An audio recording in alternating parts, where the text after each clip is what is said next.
Good morning to all of you. जैसा कि हम लोग को पता है कि कल हम लोग फोर्स के बारे में पढ़ रहे थे, कैटेगराइजेशंस किए थे फोर्स का, और फोर्स को on the basis of nature हम लोग दो टाइप्स का बोले थे। एक नेचुरल फोर्स था, दूसरा क्या था, आर्टिफिशियल फोर्स। तो देखते हैं नेचुरल फोर्स का डिफिनेशंस। नेचुरल फोर्स लिखाए थे कल, प्राकृतिक बल किसको कहते हैं? The force which acts on any object itself, then it is called natural force।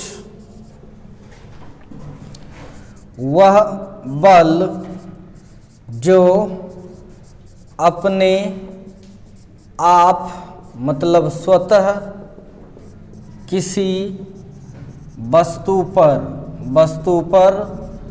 लगता है उसे प्राकृतिक बल कहते हैं। जैसे एग्जाम्पल दे दिया था, gravitational force, electromagnetic force, nuclear force, ये सब क्या था, नेचुरल फोर्स में आता था। दूसरा था आपका आर्टिफिशियल फोर्स, मतलब होता है मानव निर्मित बल, या इसको आप कृत्रिम बल कह सकते हैं। ये देखिए, the force which acts on any body by external agent, then it is called artificial force। वह बल जो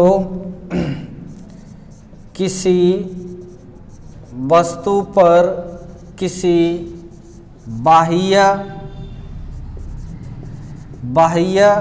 कारक द्वारा लगता है उसे कृत्रिम बल कहते हैं। जैसे नेचुरल फोर्स छोड़ा के जितने भी टाइप का फोर्स है वो सब आर्टिफिशियल फोर्स आएगा। कल एग्जाम्पल देख ही लिए थे, आपको बताए थे कि फोर्स को और भी कैटेगराइजेशन कर सकते हैं हम लोग, इसको और भी तरह से इसको बांट सकते हैं, इसका क्लासिफिकेशन कर सकते हैं। जैसे कहेंगे आपको कि इंडिया के में जितने लोग हैं उसका कैटेगराइजेशन कीजिए, तो अगर आप शिक्षा के बेसिस पे कीजिएगा तो बोलिएगा 40% शिक्षित है और 60% अशिक्षित है। दो प्रकार का है। हाइट के बेसिस पर भी कर सकते हैं, कुछ लोग 5 फीट से नीचे है, कुछ लोग 5 फीट से ऊपर है। उसी टाइप से गरीबी अमीरी के बीच भी कर सकते हैं कैटेगराइजेशन। उसी टाइप से फोर्स को पहले नेचर के तरह का रेफरेंस लेकर के हम कैटेगराइज किए हैं। अब और भी फोर्स को हम कांटेक्ट और नॉन कांटेक्ट के आधार पर कैटेगराइज कर सकते हैं। एक होता है नॉन कांटेक्ट फोर्स, मतलब इसका है असंपर्कित या संपर्कीय बल, और दूसरा आपका है कांटेक्ट फोर्स मतलब होता है संपर्कीय बल। ध्यान से देखिए, आपको दे देगा, कह देगा कौन सा संपर्कीय बल है और कौन सा नहीं है, इसलिए जान लेना बहुत जरूरी है। आपको क्वेश्चंस ऑब्जेक्टिव में पूछ देता है ग्रेविटेशनल फोर्स नेचुरल फोर्स है या आर्टिफिशियल, जब तक आप सीखिएगा नहीं तब तक आप जवाब नहीं दे पाइएगा, इसीलिए आपको पढ़ा रहे हैं। अब देखिए कांटेक्ट नॉन कांटेक्ट, ध्यान से देखिए, जैसे ये ग्रेविटेशनल फोर्स है और इसको पृथ्वी नीचे है, ये ऊपर में रखे हैं, तब फिर भी पृथ्वी खींच सकती है बिना कांटेक्ट का। लेकिन हम अप्लाइड फोर्स की बात करें तो बिना कांटेक्ट में आए फोर्स नहीं दे पाएंगे। समझ में आ रहा है कि नहीं? तो क्या सारा नेचुरल फोर्स कांटेक्ट फोर्स है? तो आंसर है नहीं। देखिए कौन कौन सा कांटेक्ट फोर्स है।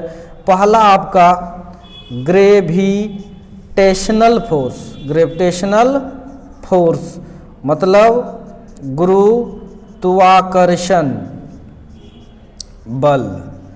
दूसरा आपका है इलेक्ट्रोस्टैटिक्स फोर्स, इलेक्ट्रोस्टैटिक्स फोर्स मतलब स्थिर विद्युत बल, स्थिर विद्युत बल। और तीसरा जो है वो है मैग्नेटिक फोर्स, मैग्नेटिक फोर्स मतलब होता है चुंबकीय बल। यही तीन मात्र कांटेक्ट फोर्स है। ये दोनों को ही मिला के कल लिखे थे इलेक्ट्रोमैग्नेटिक फोर्स। इसी को हम लोग हिंदी में कहते हैं विद्युत चुंबकीय बल। यानी ये दोनों फोर्स को एक में ही मिला के लिखेंगे तो ये बोल देते हैं। अब कांटेक्ट फोर्स में दुनिया का सारा फोर्स कांटेक्ट है। ध्यान से देखिए, कल लिखाए थे आर्टिफिशियल फोर्स, बोलो ना, सब लिख देना, HW दे देते हैं, वो सब क्या है? Contact force. कोई दिक्कत? जो हम लिखते हैं एक दो ठो जो कल नहीं लिखाए होंगे हो सकता है। जैसे आपका है वेट फोर्स, वेट फोर्स मतलब होता है भार बल। दूसरा अगर बात करें तो इस चैप्टर में जो जो पढ़ेंगे वो सब लिखते हैं टेंशन फोर्स मतलब होता है तनाव बल। तीसरा नंबर आपको और लिख देता हूं, सेंट्रीपिटल फोर्स, सेंट्रीपिटल फोर्स मतलब होता है अभिकेंद्रक बल, अभिकेंद्रक बल। और चौथा आपको लिख देते हैं, और लिखा दिए तो उसको नहीं लिखना, जो नहीं लिखे हो वो लिख लेना।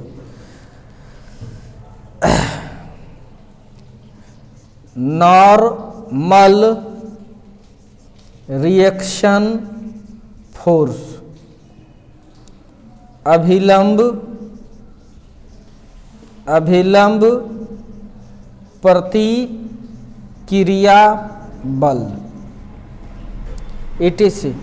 बाकी जितना भी है सब, इस तीनों के अलावा जितना है सब आपका कांटेक्ट फोर्स ही कहलाता है। तो हम लोग कांटेक्ट फोर्स इस चैप्टर में क्या क्या पढ़ने वाले हैं, वेट फोर्स पढ़ेंगे, टेंशन पढ़ेंगे, अभिकेंद्रक बल, नॉर्मल रिएक्शन फोर्स और भी पढ़ेंगे, तो देखते जाएंगे उसी समय।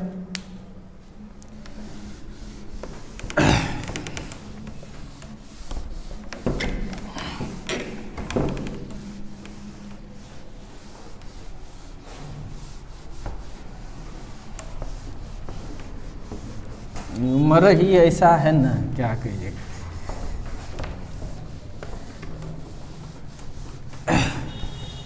डेविएशन हो ही जाता है, डेविएशन तय है।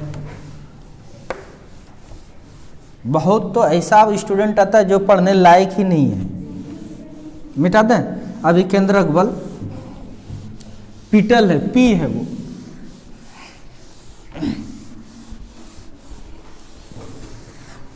चलिए आगे चलते हैं। तो हम लोग सबसे पहले आज अभी पढ़ना है वेट फोर्स। वेट फोर्स मतलब होता है भार बल। ये कौन सा फोर्स है? ये देखिए, द फोर्स ऑफ एट्रैक्शन मतलब gravitation. The force of attraction मतलब gravitation is acting on any body by planet, then it is called weight force. It is called weight force. It is always acting towards the center of planet. वह आकर्षण बल मतलब गुरुत्वाकर्षण जो किसी ग्रह द्वारा किसी वस्तु पर लगता है उसे भार बल कहते हैं। उसे भार बल कहते हैं। यह बल हमेशा ग्रह के केंद्र की ओर कार्यशील होती है।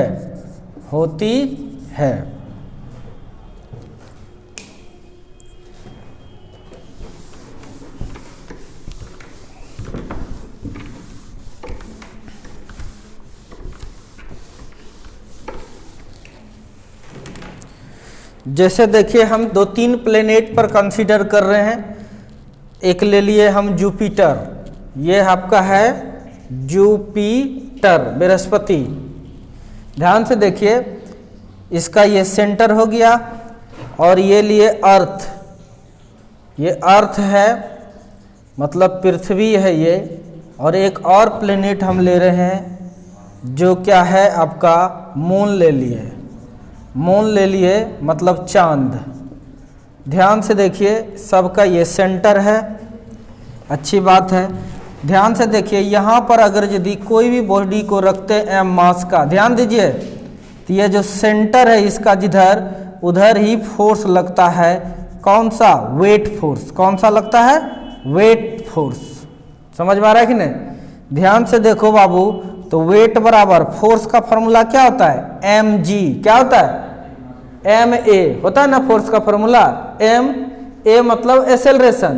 किसी भी प्लेनेट का जो खींचने का एक्सेलरेशन होता है वो कांस्टेंट होता है। पृथ्वी का होता है जी। पृथ्वी का क्या होता है? जी, जिसका वैल्यू होता है 9.8 मीटर पर सेकेंड स्क्वायर, जो लगभग होता है 10 मीटर पर सेकेंड स्क्वायर का। कोई दिक्कत? इसका जो जी होगा वो जुपिटर लगा देंगे। कोई दिक्कत? यहाँ पर अगर कोई बॉडी रखा हुआ है एम मास का, ये जो खींचेगा इसका जो वेट होगा, वेट क्या है? फोर्स है।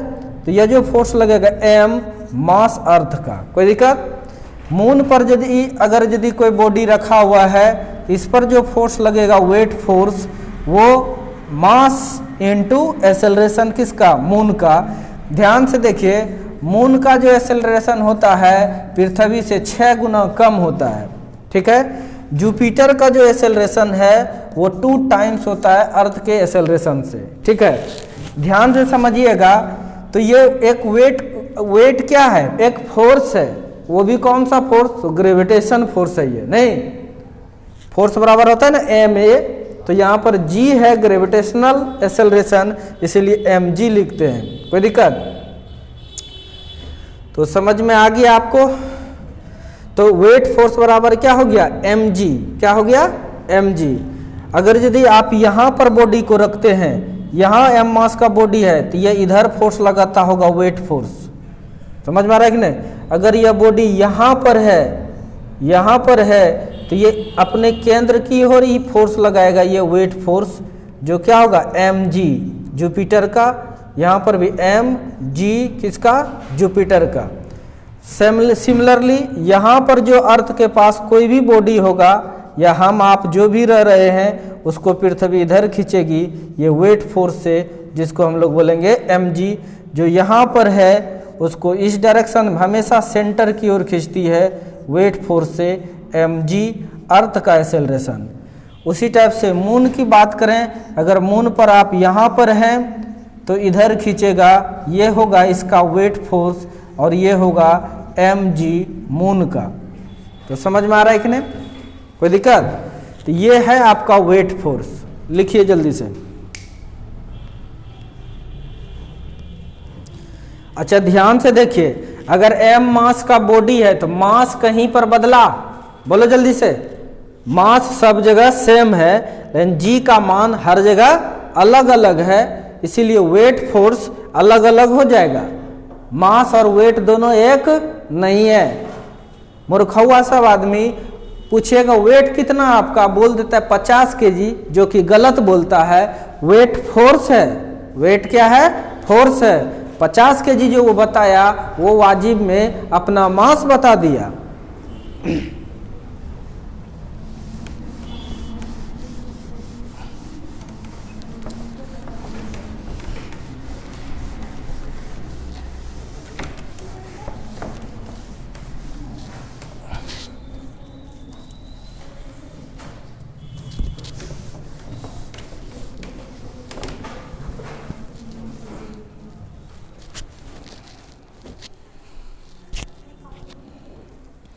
अब आइए कुछ इंपॉर्टेंट पॉइंट लिखा देते हैं इसका। Important point for weight force, ये इंपॉर्टेंट पॉइंट लिखाते हैं, याद रखिएगा। पहला लिखिए, वेट फोर्स इज या वेट इज डिफरेंट या वेट में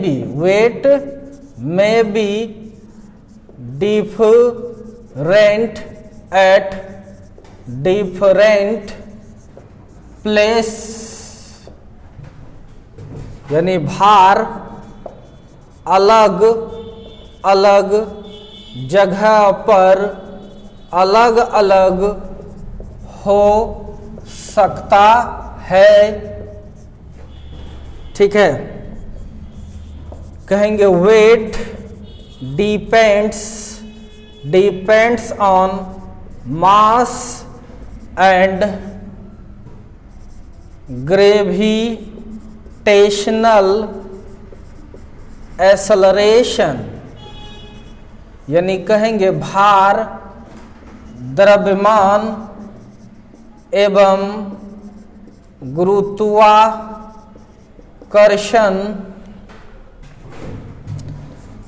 त्वरण दोनों पर निर्भर करता है। तीसरी बात, mass never change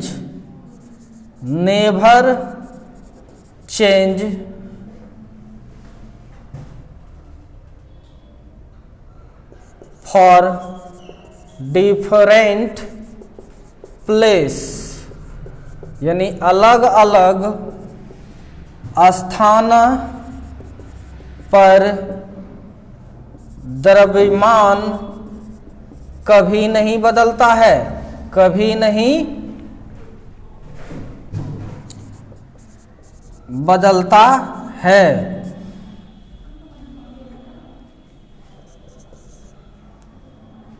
This force is always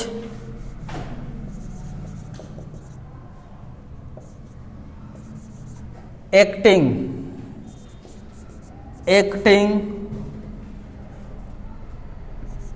towards the center, यह बल हमेशा केंद्र की ओर लगता है, केंद्र की ओर लगता है।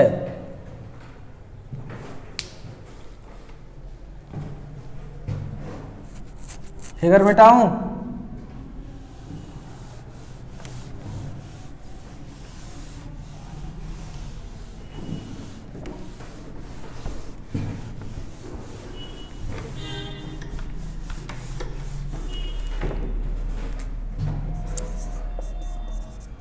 This force is responsible for the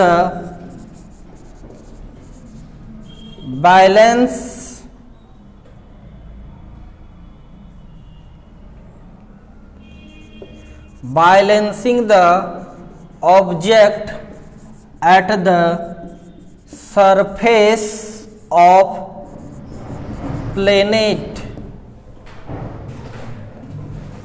यह बल किसी वस्तु को ग्रह के सतह पर संतुलन बनाए रखने के लिए भागीदारी लेती है। समझ में आ रहा है कि नहीं?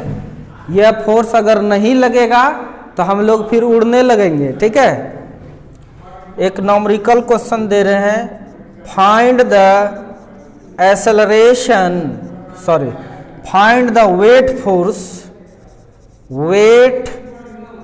Force of a man of mass 60 kg A number at surface of Earth, B number at surface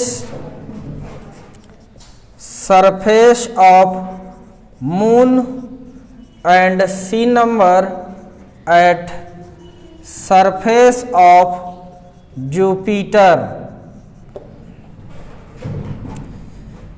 कोई 60 kg द्रव्यमान वाले वस्तु का भार ए नंबर पृथ्वी पर, बी नंबर चांद पर एवं सी नंबर जुपिटर बृहस्पति पर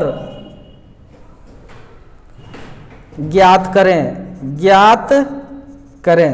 ये सब कुछ पूछता है ऑब्जेक्टिव में। ऊपर मिटाऊं?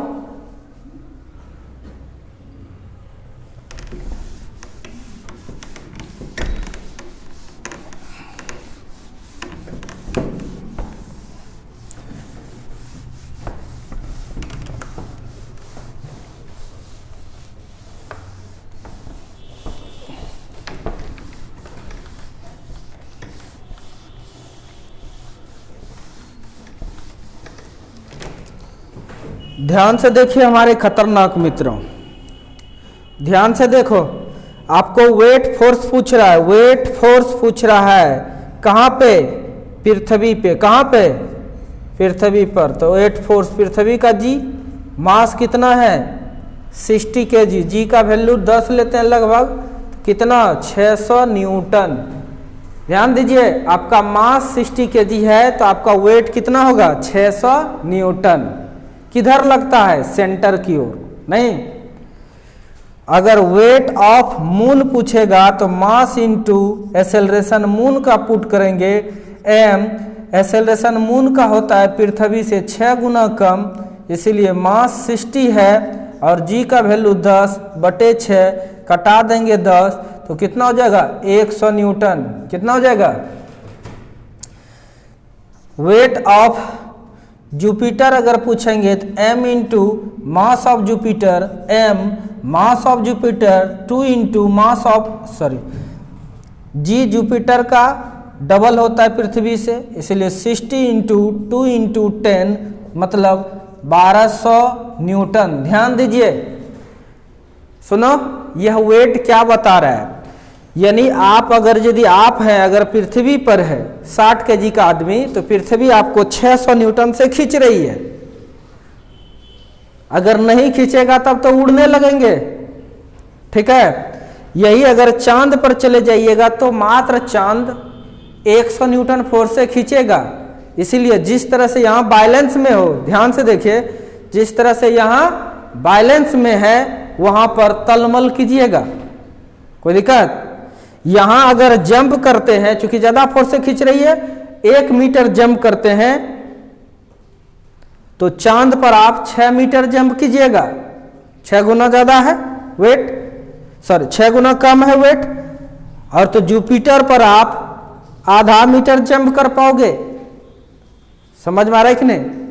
ध्यान से देखिए, यहां अगर आप 50 केजी माथा पर ले लेते हैं तो वहां 6 गुना 300 केजी ले लीजिएगा, चांद पर उतने भारी लगेगा।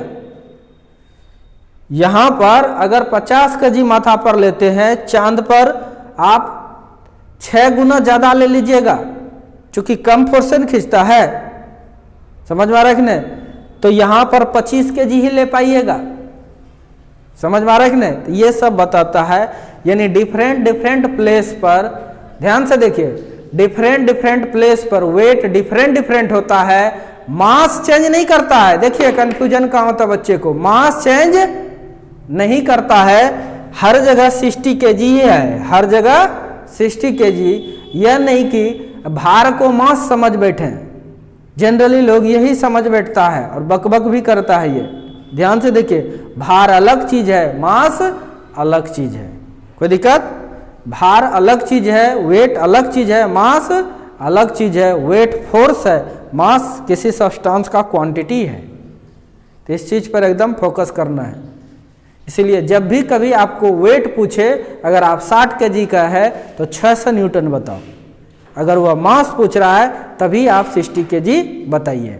ठीक है, तो नोट कीजिए इसको। आगे चलते हैं हम लोग। Difference between mass and weight, द्रव्यमान एवं भार में अंतर। क्या अंतर है दोनों में? तो सर अंतर लिखने के लिए आता ही है, एक तरफ मास लिख देते हैं सर, द्रव्यमान, और दूसरे तरफ हम लिख देते हैं वेट। वेट लिख देते हैं जिसको हम लोग बोलते हैं भार। दोनों सर अलग अलग चीजें हैं, दोनों सर अलग अलग चीजें हैं।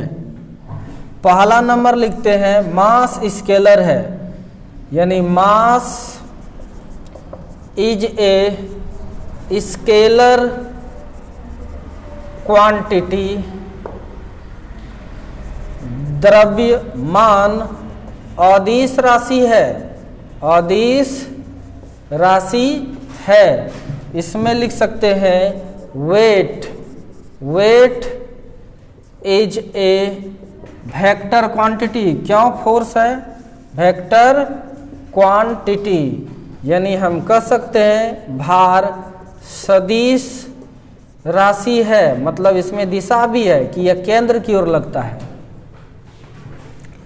दूसरा चीज लिख सकते हैं, मास इज द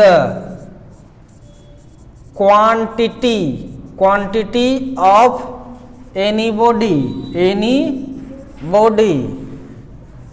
द्रव्यमान किसी वस्तु का राशि है, राशि है।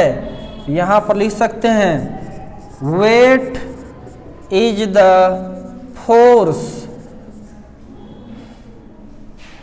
which acts on any body।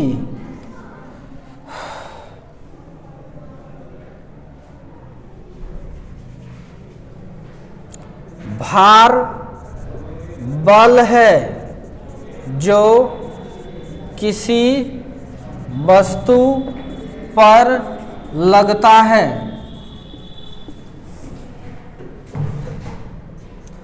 तीसरा,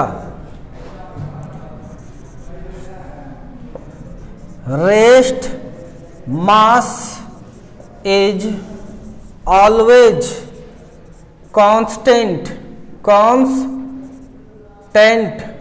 एट एनीवेयर, एट एनीवेयर। विराम द्रव्यमान कहीं नहीं बदलता है, तीसरा, वेट में चेंज वेट में चेंजेज फॉर डिफरेंट प्लेस, भार अलग अलग प्लेस पर, अलग अलग स्थान पर बदल सकता है।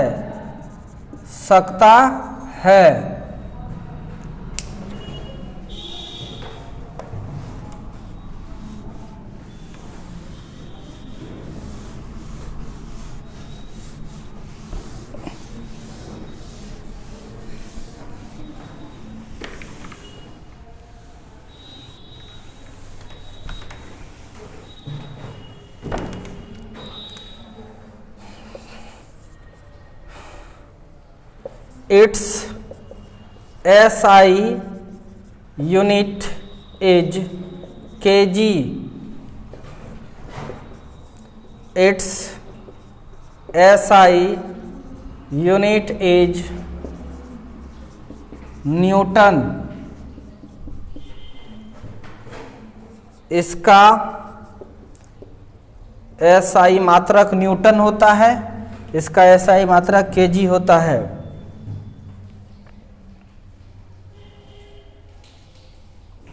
हो गया काफ़ी, नोट करके और भी लिख लो।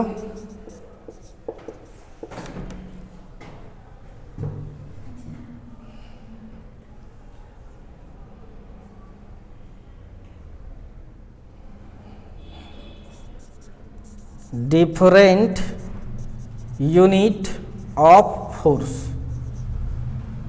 ठीक है, बल का विभिन्न मात्रक, बहुत सारा फोर्स का मात्रक है। पहला number SI unit, SI unit जो है इसका न्यूटन होगा।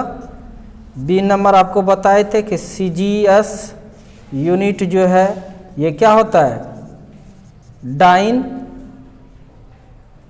ठीक है। तीसरी नंबर आप ये भी याद रखिएगा कि 1 न्यूटन पढ़ा दिए थे कि 10⁵ डाइन।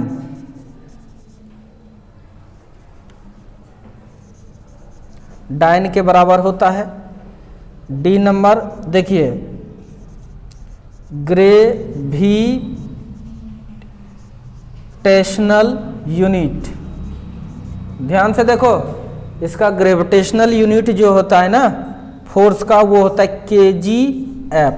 क्या होता है, kgf, या इसी चीज को kg वेट लिखा रहता है। समझ में आ रहा है कि नहीं? ध्यान से देखिए, ये जो होता है कि 1 न्यूटन बराबर होता है 9.8 kgf। समझ में आ रहा है कि नहीं?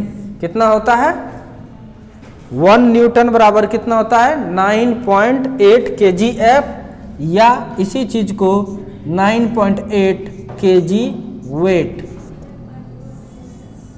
ये होता है। समझिए होता क्या है, कैसे, जैसे आपका वेट है, ध्यान से देखिए, आपका वेट है 600 न्यूटन। कितना है, 600 न्यूटन।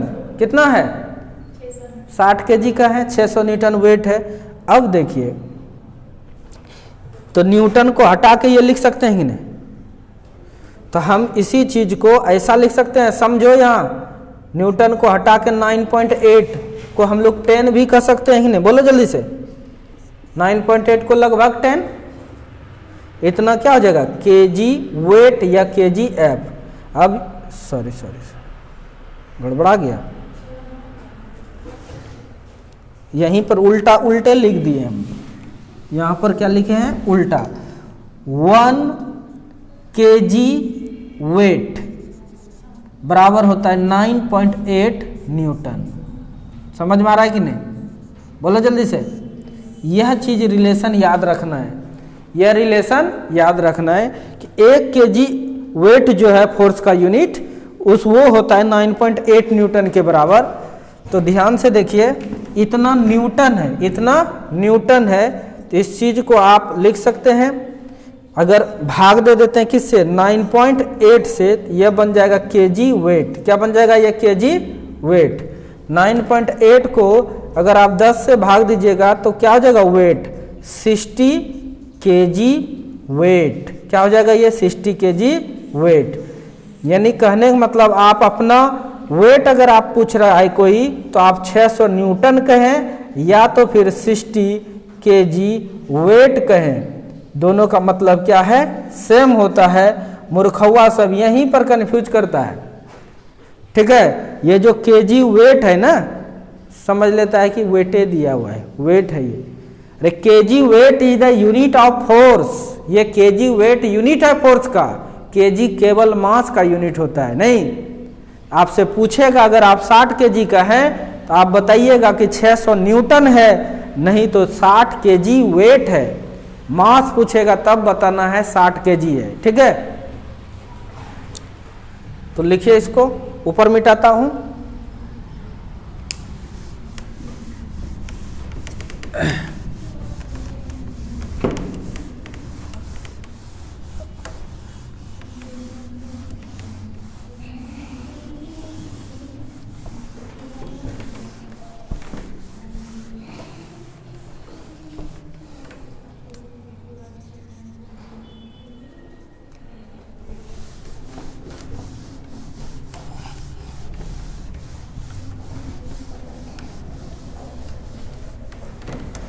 अब हम लोग अगला फोर्स पढ़ेंगे जिसका नाम होगा नॉर्मल रिएक्शन फोर्स। मतलब होता है अभिलंब प्रतिक्रिया बल।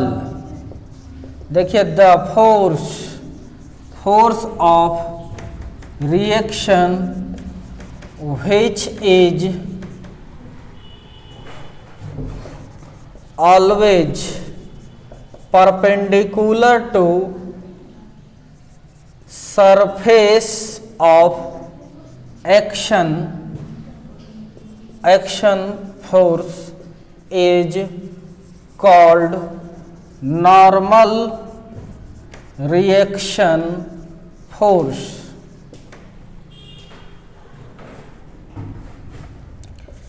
It is denoted by R और N। वह प्रतिक्रिया बल जो हमेशा क्रिया बल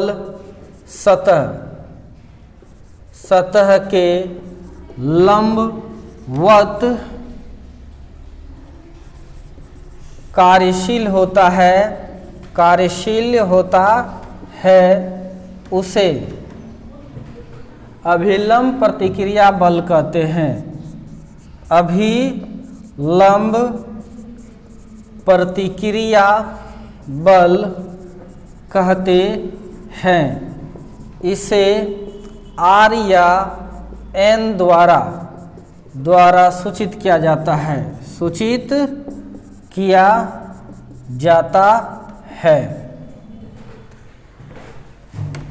ध्यान से देखिएगा। जैसे हम ले रहे हैं, फटाक से लीजिए। जो बेंच पर आप बैठे हैं वो बेंच है, वो बेंच है। इस पर हम फटाक से एक बॉडी को रखे, यानी आप ही को बैठा दिए हैं। ध्यान दीजिए। जब ध्यान देने का तहियो नहीं देता, कैसे समझता है भगवान जाने। mg किधर लगेगा, पृथ्वी खींचेगी नीचे की ओर, खींचेगी कि नहीं। एक्शन किधर हुआ, नीचे, तो रिएक्शन किधर मिलता है, ऊपर। ये जो एंगल है हमेशा 98 डिग्री होगा, हमेशा 90 डिग्री ही होगा। इसीलिए इसका नाम है नॉर्मल रिएक्शन फोर्स। क्या है, नॉर्मल रिएक्शन फोर्स। ध्यान दीजिए, दूसरा एग्जांपल देते हैं। अगर ये ऐसे बेंच पर रखा है, इस तरह से रखा हुआ है, पृथ्वी इसको किधर खींचेगी, सेंटर की ओर खींचता है, यानी सीधे खींचेगी। बोलो जल्दी से, वेट फोर्स तो इधर, तब फिर भी इसका रिएक्शन जो होगा हम फिर इधरे होगा, गारंटी है। एकदम 90 डिग्री पर होता है। कितने डिग्री पर होता है, 90 डिग्री पर होता है।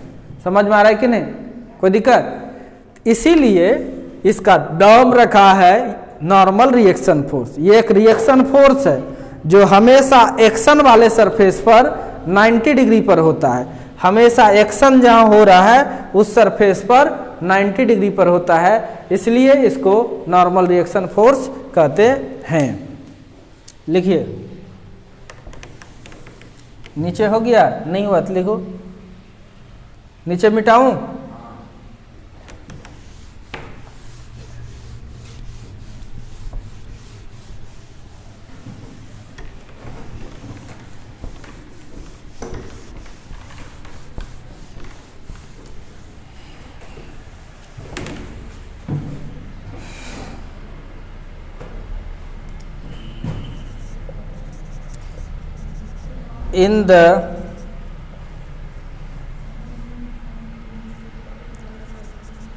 in the given figure find the normal reaction force। कहेंगे दिए गए चित्र में अभिलंब प्रतिक्रिया बल ज्ञात करें। इस चीज को एकदम समझने वाला है, ध्यान दीजिए। पेन रोक कर ध्यान दीजिए, HW देंगे ना तो बनेगा नहीं कुछ। देखिए, m मास का बॉडी है, धरती माता तो इधर खींचेगी mg फोर्स से, कोई दिक्कत? रिएक्शन मिलेगा ऊपर, तो पूछेगा रिएक्शन निकालिए, तो R बराबर तुरंत कीजिएगा आप mg। समझ में आ रहा है कि नहीं? रिएक्शन निकालना है हर जगह, तो निकल गया। दूसरा नंबर, यही फिगर है, ध्यान दीजिए, यही फिगर है m मास का। एक फोर्स इधर से मार दिए, चाँप दिए, नहीं कोई वस्तु रखे, तुम बैठी है, तुमको और चाँप रहे हैं। समझ में आ रहा है कि नहीं? और चाँप रहे हैं तो इधर धरती तो खींचना छोड़ेगी नहीं तुमको, वेट फोर्स, बोलो जल्दी से, छोड़ेगी? तो ये भी चाँपा, वेट फोर्स एक्शन, और ये भी, यानी दोनों मिलकर एक्शन दे रहा है। बोलो जल्दी से। जब एक्शन ज्यादा मिलेगा तो रिएक्शन भी ज्यादा, तो रिएक्शन तो हमेशा इस पर परपेंडिकुलर होगा। तो ऐसे सिचुएशंस में देखिए रिएक्शन फोर्स क्या हो जाएगा, एक्शन के बराबर होता है। यही न्यूटन थर्ड लॉ है। एक्शन कौन कौन सा है? mg भी है, प्लस है जो लगाए F, ये भी है। ऐसे सिचुएशंस में R बराबर mg प्लस F होगा, सबका मान दिया रहता है। तीसरा नंबर, आप समझो कि यह बॉडी रखा हुआ है, समझ में आ रहा है कि नहीं, और m मास का बॉडी है। अब क्या करें, हम थोड़ा थोड़ा आपको ऊपर खींच रहे हैं, थोड़ा थोड़ा किधर खींच रहे हैं? ऊपर खींच रहे हैं, समझ में आ रहा है कि नहीं? और mg तो किधर काम करेगा? नीचे खींचेगा, यह गारंटी है। बोलो जल्दी से। उठा नहीं पा रहे हैं तो रिएक्शन तो लगेगा ना ऊपर, बोलो जल्दी से। तो कहने का मेरा मतलब, तो यह ना नीचे जा रहा है ना ऊपर, इसका मतलब यहां पर क्या है? F प्लस R, यह किसके बराबर है? mg का। और ऐसे सिचुएशंस में R किसके बराबर हो जाएगा? mg माइनस F का। यानी डिफरेंट डिफरेंट सिचुएशंस में रिएक्शन फोर्स डिफरेंट हो रहा है। ये लिखे हैं क्या? ए लड़का, ये लिखे हैं? लिख लिया है।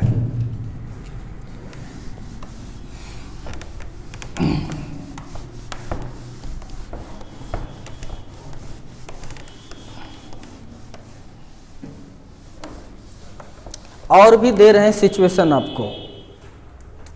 चौथा नंबर आपको दिए, ये ध्यान देना, ये थोड़ा सा अब हाई लेवल का दे रहे हैं, ध्यान दीजिए।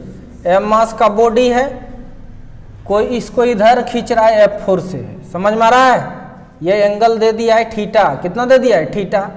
धरती माता तो इसे छोड़ेगा नहीं खींचने के लिए, सबको खींचते रहेगा। रिएक्शंस किधर मिलता है? ऊपर। किधर मिलेगा? इस F को तोड़िएगा तो इधर क्या हो जाएगा? F कॉस थीटा, और ऊपर क्या हो जाएगा? F sine theta. यह दुनिया में नहीं रहा, इसी के बदले ये और ये आया। इस समय रिएक्शन कितना होगा? ऊपर जाने वाला कौन कौन फोर्स है? R plus F sine theta, यह बराबर हो जाएगा किसका, mg का, होगा कि नहीं। तो r बराबर यहाँ पर क्या लिखेंगे, mg minus F sine theta. आपको दिखाई दे रहा है कि अलग अलग सिचुएशंस पर रिएक्शन फोर्स अलग अलग हो रहा है।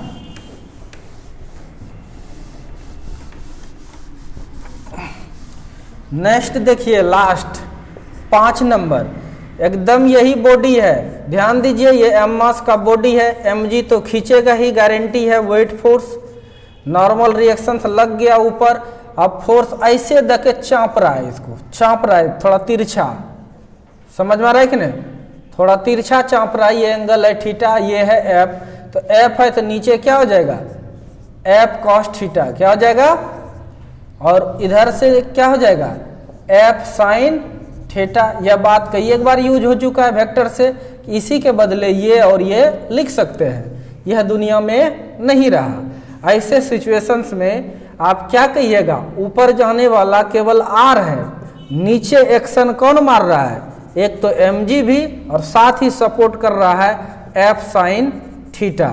इस तरह से डिफरेंट सिचुएशंस में रिएक्शंस का मान डिफरेंट हो सकता है। कोई दिक्कत?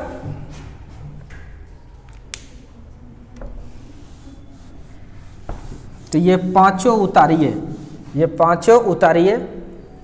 देखो इस डब्बा में दे रहे हैं HW, देखो यहाँ ये डब्बा बनाए, इस डब्बा में दे रहे हैं HW, ध्यान दीजिए, सुनो इधर, कुछ भी नहीं करना, क्वेश्चन खुद लिखना है आपको, ये लिखना है ऐसा ऐसा 5 को क्वेश्चंस दे रहे हैं, ठीक है।